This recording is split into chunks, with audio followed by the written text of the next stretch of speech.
waxaan moodaa Soomaaliland inay ku dhiiratay arrin aad u weyn oo madaxweyne Biixi xukuumaddiisu ay ku dhiiradeen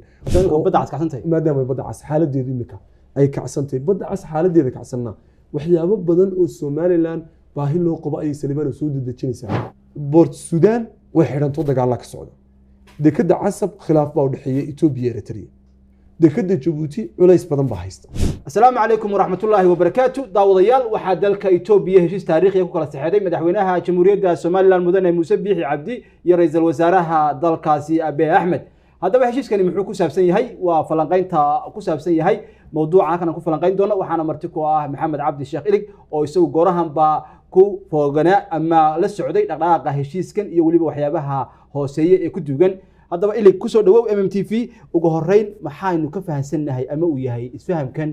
heshiis ee ay gaareen ra'iisul wasaare Abiy Ahmed iyo Muuse Biixi Cabdi madaxweynaha Jamhuuriyadda Soomaaliya Saleebaan aad iyo aad baad mahadsantahay heshiiskan waxa weeyaan heshiiskii ugu weynaa ee taariikhda Soomaaliland ay gasho waa heshiis aad u ballaaran ee Soomaaliland u ah sida imika ay u dhigtay Soomaaliland mustaqbalkeeda siyaasadeed iyo diblomaasiyadeed ay dunida ka galayso ay ku raadinaysaa aqoonsi inuu yahay furihii ugu weynaa ee gacanta ku dhintay taariikhda inta la og yahay marka laga reebo maalgelintii weyneyd ee gaaraysay ilaa 800 milyan ee dollar ee ay dawladda Imaaraadka iyo shirkadda DP ay ku bixiyeen dekada Berbera iyo jidka kooridoorka arrintanina waxa weeyaan arrin saameynteeda xoog leh heshiiskan waa heshiis isfaham ah oo heshiis rasmi ahayn heshiiska rasmiga ah waliba la sugayo waxaanu heshiiskani ka kooban yahay 4 qodob oo muhiim ah 4 qodob ee muhiimka waxa ugu weyn in 20 kilomitir biyaha badda Soomaaliland oo ilaa 800 oo kilomitir dheeraan in biyahaasi badda 20 kilomitir oo kamid ah laga kareyn doono dawladda Itoobiya oo ay noqon doonto meel ay degaan ciidamadeeda baddu oo ay horena u tababartay Itoobiya horena u dhistay maraakiib dagaalna ay hore u samaysatay ciidamana ay hore u samaysay ayaa noqon doona qodobka ugu weyn waxa kaloo noqon doona qodobka labaad in Soomaaliland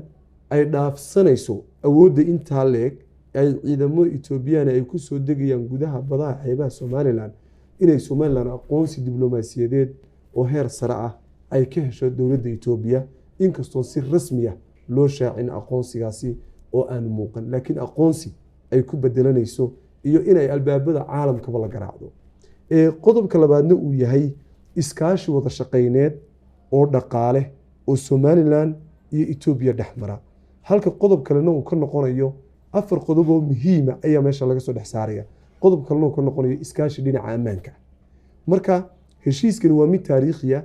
waa mid aan ka sii hadalnay shalay Saleebaan wararkeeni shalayto cidii la socotay ee daawatay waxaan si xog oo qoto dheer uga hadalnay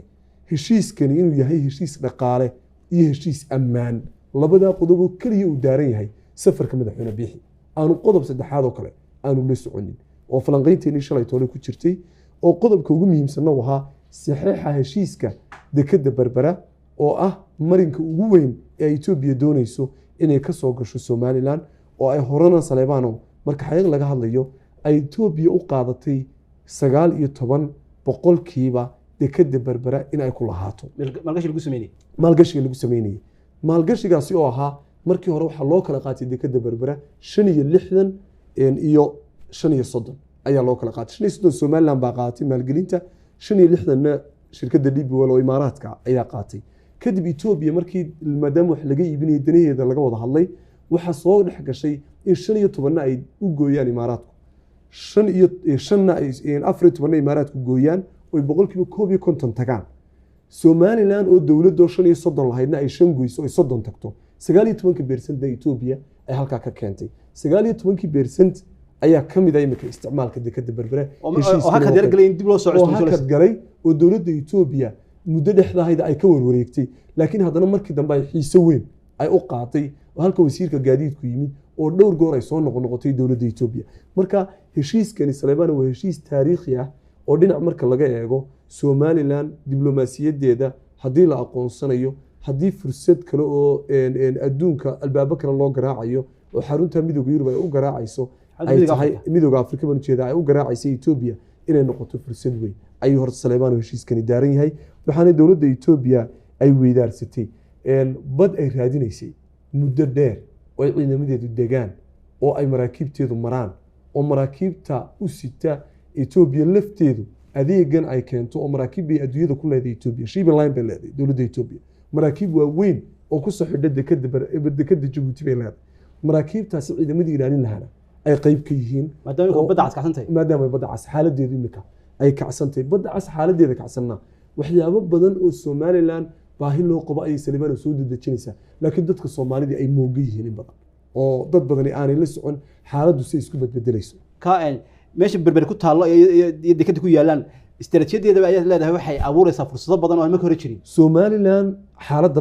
badda cas ee kacsan waxay u abuuraysaa siyaasad diblomaasiyadeed oo aad u heer sareysa ayay u abuuraysaa imika haddana way abuurtay Saleebaan horeyna u sheegnay oo dadka inta badan xogtu waa waxyaabaha ugu muhiimsan ee la gudbinayo dowladda Mareykanka iyo ciidamadeeda militariga maalintii intaasoo diyaaradood baa imaada bayska militariga ee ku yaala magaalada Berbera diyaaradaha Mareykanku iyo ciidamadoodu si xoog ay ugu soo qulqulayeen halkaas laakiin waxay ahayd xog la xafiday xog la ilaaliyay xog aan inta badan dadka dibaddu aanay ogeyn laakiin gudaha maalin walba badda ay iskaga kala gudbaan diyaaradaha iyo maraakiibta Mareykanku ee soo degaya magaalada Berbera marka Saleebaan arrintani waa arrin Somaliland u soo jiidaysa albaab weyn oo ay dunida ka gashay xiiso badan oo loo qabo marka heshiiskan waa heshiis weyn oo galay madaxweyne Biixi oo uu arkay inay tahay Somaliland inay wax badan ay ka caawinayso sidoo isagu uu arko xukuumaddiisuna uu aragto talaabadan uu qaadayna ay tahay maanta qodobka ugu muhiimsan waxa weeye la isweydiinayaa maadaama oo 20 kilomitir ee badda ah la sheegay Somaliland ay aqoonsi magaranaysa kaga bedelayso madaxweyne Biixi afkiisa uu ka sheegay aqoonsiga waqtiga lagu dhawaaqayo Ethiopia ma la sheegay 20 kilomitir ee badda ee Somaliland ka mid ah goobta yiina ma la sheegay Saleebaan horta aqoonsiga rasmi looma sheegin laakiin aqoonsiga waxa uu ku hoos jiraa heshiiskan oo noqonaya in ay markay shaqadani ay fulayso iyagana loo fuliyo Somalilandna baahida ay qabaan oo ah aqoonsigaasi maxaa meesha yaala 20 kilomitir lama cadeynin goobta ay ka noqonayaan badaha Somaliland ma cadeynin dowladda Ethiopia dowladda Somaliland ma cadeynin goobtay noqonayaan 20 kilomitir masaylacba ma Berbera ma xeebo kala ma waxa weeyaan in la qaybiyo 20 kilomitir lafteeda oo dhowr goobood ay ka degaanba ma 20 kilomitir oo isku weera wali cadeyn rasmi ah oo faahfaahsan lama hayo laakiin 20 kilomitir oo kamid ah ayaa lagu sheegay in ay badda ay ka degi doonaan ciidamada Ethiopia Somaliland taasi waa qodob aad iyo aad weyn Saleebaan qodobka labaad ee meesha yaala waxa weeyaan haddii ciidamadani ay degaan maxay qaban doonaan shaqadoodu maxay noqonaysaa muxuu noqonayaa heshiiskoodu ma waxay ka mid noqonayaan ciidamada Mareykanka iyo Imaaraadka ee degaya bayskan militariga ee Berbera oo bayskan xoog loo dhisay shaqo badan laga qabtay dhaqaale badan la geliyay muddo dheer la dhisayay muddo Saleebaan ilaa 8 sanadood ayaa bayskan militariga intuu madaxweyne Biixi fadhiyay iyo intii ka horeysay xukuumaddii Siraayo ayaa bayskan la soo dhisay oo la soo bilaabay 2015 ilaa 2016 baa bayska la soo bilaabay militariga dhismihiisa ilaa haddana ma dhamaan shaqo badan baa meesha laga qabtay marka horta waxa la ogaan doonaa marka bayskaasi uu dhameystirmo oo ay u hadhay imika intaan xogta ku hayno intii maraakiibta soo istaagaysa badda iyo baysku ay isku xidhmayeen oo kooban oo waliba si xawliyo u socota ay u hadhay bayskaasi marka waxa laga yaabaa oo doodaasi wali ma iman fahamkaasina muu iman oo heshiis baa sii qeexi doona arrintan badda intii ka degayaan laakiin noocu noqon doono heshiiska ay ku degayaan baddu ayaa la eegi doonaa isagana qodob kale muhiim kala suudin waxa weeye laga hadlaya waxa ku hoos jira heshiiskan in ganacsiga Ethiopia u mari jiray dekada Djibouti oo kale in qayb badan oo kamid ah loo soo wareejiyo dhinaca dekada Berbera iyadoo ay jiraan duruufo badan oo ku xeeran casab oo Eritrea ah oo Ethiopia imika khilaaf siyaasi ka dhaxeeyo iyo dagaalada ka socda Suudaan oo saameeyay Port Sudan qodobkaasi ma ku jira waxyaabahan isfaham ee ilaa imika la gaaray Saleebaan isfahamka ugu weyn ee imika keenayba xataa awoodan inay dekada Berbera isticmaalkeeda waa heshiis ganacsi horta heshiis ganacsi oo weyn waxa la saxiixi doonaa heshiiskaasi sidaan xogta rasmiga ah ku hayno oo dowladda Ingiriisku ay dabada ka riixayso oo dowladda ingiriisku ay shaqadan wado oo dowladda ingiriisku ay mas-uuliyadda ugu badanaysa saartay oo dowladda ingiriiska dadku qaabka ay u dhaqmaysa ay tahay qaab maalgashi oo ay Somaliland dowladda ingiriisku ay maalgashatay dekada berbera ah oo ah inay jidkan isku xidhaya magaalada berbera ilaa iyo Wajaale oo 240 kilomitir ah ay dowladda ingiriisku ay qaybta ugu weyn ka tahay oo dekadii berberana ay 100 milyan oo dollar ay gashatay wadada Baybaska ee Hargeysa dul maraysa ay 25 milyan oo dollar ay gelisay hay'adda loo yaqaan trademark oo ah hay'adda u qaabilsan deeqaha dowladda ingiriiska ay Somaliland degan tahay oo ay ku bixisay lacagahaasi oo dhan ay u maamusho wadada Baybaska ay dhisayso in uu yahay heshiiska dhaqaale ee dowladda Itoobiya ka dhaxaynaya iyo heshiiska dhaqaale ee Somaliland iyo Itoobiya ka dhaxaynaya mid ay qayb ka yihiin dowladaha ingiriiska iyo imaaraadku oo Mareykankuna uu qayb ka yahay bayska militariga marka inay isbahaysi ay noqdaan oo halka ay ku degaan ay noqonayso haddaba heshiiska su'aasha aad weydiisay Saleebano ee ah dekada Djibouti dekada Casab iyo Port Sudan dowladda Itoobiya way isticmaalaysaa saddexda dekadood bay isticmaalaysaa Port Sudan way xidhanto dagaal ka socda dekada Casab khilaaf baa u dhaxeeya Itoobiya iyo Eritrea dekada Djibouti culays badan baa haysta inkastoo dekada badan ay leeyihiin boqolkiiba in ka badan 25 ku dhawaad oo aan tiro sax ah kuma jirto laakiin boqolkiiba adeega ay isticmaalaysay Itoobiya tiro ka badan 25 ama ku dhow ama u dhigantaba ayaa la doonayaa in Itoobiya isticmaasho dekada berbera oo dekada berbera isticmaalkaasina uu noqon doono xiranka ku yimid Port Sudan iyo Casab iyo culayska haysta dekadaha Djibouti marka waxa laga yaabaa halkan inay noqoto hab weyn oo imika wada Saleebano saad warka ku hayso dhammaan bariijadii waa la dhameeyay wadada 240 kilomitir si xawli u socdaan haddana bay dhismay ku socdaan oo dad badani uma arkaan shaqadan maaragtay socota ee dowladaha gacanta ku haya dowlado waaweyn oo dhisaya oo shirkadaha qaatay kontraagyadan oo wadooyinkii sameynaya oo Baybaskii sameeyay oo wadadii isku xidhay ilaa iyo Wajaale oo ilaa hadda shaqada ay ka socota Wajaale dhisma ka socda waxa soo maray 4 maalmood ka hor Gabile iyo inta u dhaxaysa Hargeysa way ka socotaa Hargeysa gudaheega wadadii 200 dib baa loo hagaajinaya oo dhisma dib uga socda bariijadii berbere iyo u dhaxeeya Hargeysa dhisma ka socda dhammaantoodba shirkadihii kontraag qaatay ayaa shaqada ka wada marka waxa la doonayaa inuu adeegii uu si yar u dhaafo ayaa la rabaa marka heshiis ganacsiyo weyn oo Somaliland albaab weyn u furaya ay horta Saleebano meeshan ku jira waxaana muuqata in heshiiskani uu yahay heshiis aad weyn oo taariikhi ah oo noqonaya heshiiskii ugu weyn ee taariikhda Somaliland ay gasho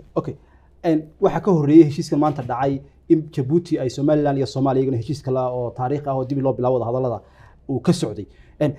waxa kale oo jiray Somaliland gudaheeda ay khilaafyo siyaasi ka jireen in arintii laascaanood ay taagneyd in arrimihii doorashada taagneyd iyo waxaas u taagan yihiin oo madaxweynaha leeyahay cadaadis culus baa saaran ay haddana talaabooyinkan ma garanaysaa ay degdeg ah ay dhacayaan marka maxaa loo kale qaab noocee ah ay waxa arrimahan taagan isu saameynayaan oo siyaasadda gudaha Somaliland ka taagneyd iyo tan ma garanaysaa diblomaasiyadda ee madaxweyne Biixi dhaqaaqada uu sameeyay isu saameynayaan horta Saleebano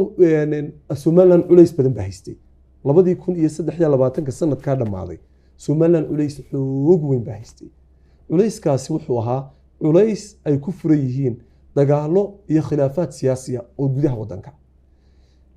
heshiiskan maanta lagu soo beegay 1 bisha koobaad ee 2024 waxaad moodaa inuu yahay heshiis Somaliland ugu muuqanaya ama u tusaya adduunyada in Somaliland ay heshay albaab weyn oo diblomaasiyadeed oo ay hore u qaaday oo soo afjaraya Somaliland burburkii iyo khilaafaadkii deegaanka sanadkii 2023 waxaana moodaa Somaliland inay ku dhiiratay arrin aad u weyn oo madaxweyne Biixi xukuumaddiisu ay ku dhiiradeen oo ah culayskii kaga dhacay laascaanood iyo dagaaladii uu galay iyo khilaafaadkii uu galay iyo dagaaladii markii dambe isku bedelay dhinacyada qaar qabaa'ilka in uu wax ka bartay oo Somaliland in lagu ilaaliyo 32 sanadood siday ahayd inaanu ku sii ilaalin karin oo Somaliland ay u baahan tahay ciidana siyaasi ah ka yeelata oo dana dhaqaale ka yeelata oo dana ciidamo iyo military ka yeelata marka Somaliland wuxuu imika furantay fursadda ah in badda cas khilaafka ka soo dhacay ee dagaalka Gaza uu sababay in Somaliland ay fursad u noqotay dowladdii Mareykanka oo marka horena ku darsatay in Somaliland lala macaamilana ay imika halkan ay iyada lafteedu socoto marka somalilan waxaad moodaa dagaalkii laascaanood inuu tallaabooyin muhiima ay qaadeen dowladda somalilan oo ay doonaysa in ay wax badan oo la tabayey oo ay ahayd in waqti hore la qaado in imika ay doonayaan inay qaadaan arrinta ku saabsan Djibouti dad badan Djibouti Saleemaan waxay u dhigeen in somalilan midow dambe oo Soomaaliya ay wado marka loo eego Djibouti heshiiskii maalintii dhaweyto iyo qodobadii la yidhaah la fuliyey waxaa loo dhigay in ay tahay dowladda Soomaaliya weliba saraakiisheeda madaxdeeda ciidamada wasiiradeeda dadka taageera saxaafadeeda dadka daneeya midnimada Soomaaliya waxay u dhigeen inay tahay heshiis midowa oo isku soo noqda laakiin wax badan baa heshiiska sida loo dhigay muhiim sida uu yahay qarsoona oo ah Abiy Ahmed inuu la kulmay madaxweyne Biixi way ka warhayeen madaxda oo uu intaan tagin markuu shirka ka soo noqday maalin buu joogay maalintii ku xigtay buu madaxweyne Biixi baxay markii hore waxa la filayay inuu Djibouti lafteeda uu ka dhoofo oo Ethiopia uu tago laakiin uu soo noqday haddana lafteeda Saleemaan oo qodob muhiim ah meesha ku dhex jira in safarka xiga uu Mareykan u dhoofo ay warar ku sheegayaan oo madaxweyne Biixi oo Mareykan safarkan xiga uu noqon doono oo dowladda Mareykan heshiis kan militariga laftiisa qayb kamid ah uu noqon doono waa si aan wararka ku hayno xogta war rasmi maaha waa kii sanadkii 2022 joogay wadanka Mareykanka laakiin safarka xiga inuu Mareykan yahay oo waliba waqti hore u tagi doono oo ay noqon doonto uu qayb ka noqon doono base militariga ay wararka hore dhacayaan helayna ay sheegayaan marka Saleemaano dhinaca loo dhigay saameynta loo dhigay dowladda Soomaaliya oo kale iyo dadka aragtiyeeda aaminsan ay u dhigaan iyo sidan madaxweyne Biixi uu albaab diblomaasiya uu weyn uu leeyahay Somaliland waan ugu furay oo wax weeyaan aan aqoonsiiso keenay oo aan ka keenay dowlad weyn oo guun ah oo 2000 oo sanadood jirtay oo adduunyada ictiraafsan tahay oo waliba dhawaana BRICS bay ku biireen Saleemaan sida wararka maaragtay maanta rasmi ugu biireen BRICS oo de